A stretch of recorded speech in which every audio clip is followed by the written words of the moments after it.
Helo, a diolch yn wylio'r neges hon am alcohol. PC Mark Jones dwi, swyddog heddlu cymunedol ysgolion. Rhan fawr o fy rôl yw dod i mewn i ysgolion a thrafod pethau pwysig iawn sy'n rhan mawr o'r cymdeithas ni heddiw. Pethau a allai fod yn beryglus ac achosi i ni frifo, neu ein cael ni i mewn i drwbl. Alcohol yw un o'r pethau hyn.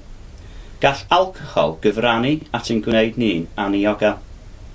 Yn siarad yn blaen, mae alcohol yn rhywbeth sy'n newid y ffordd mae'n meddwl a'n corff yn gweithio. Mae'n gallu newid y ffordd yr ydym yn meddwl a gwneud i ni'n gwneud penderfyniadau gwael, drwg neu beryglus, ac fe allai achosi ni golli reolaeth ar ein cyrff. Gallai'r ffactorau yma effeithio ar weddill ein bywydau. Efallai y byddwn nhw'n brifo neu'n brifo pobl eraill os ydyn ni'n yfed gormod, neu efallai y byddwn nhw'n cael cofnod trosefol fydd yn aros efo ni am weddill ein bywydau. Fedrwch chi ddim prynu alcohol mewn siopa tan eich bod chi'n 18 oed. Mae effeithiau tymor byr alcohol yn amrywio, ond maen nhw'n cynnwys anafu drwy wneud penderfyniad gwael, oherwydd bod y gallu i wneud penderfyniad wedi cael ei amharu pan fydd rhywun wedi meddwi.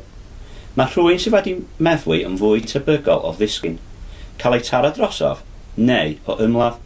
Mae alcohol hefyd yn gwneud pobl yn fwy hyderus, felly mae mwy o siawns o gael rhyw, diamddiffyn, neu hyd yn oed camddefnyddio cyffuriau.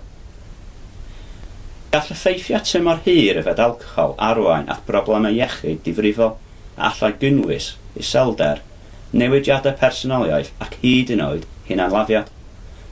Mae angen i ni fod yn gall gydag alcohol oherwydd fe all gael unigolion i fewn i lawer o drwbl neu berygl ac effeithio arnyn nhw am weddill eu bywydau.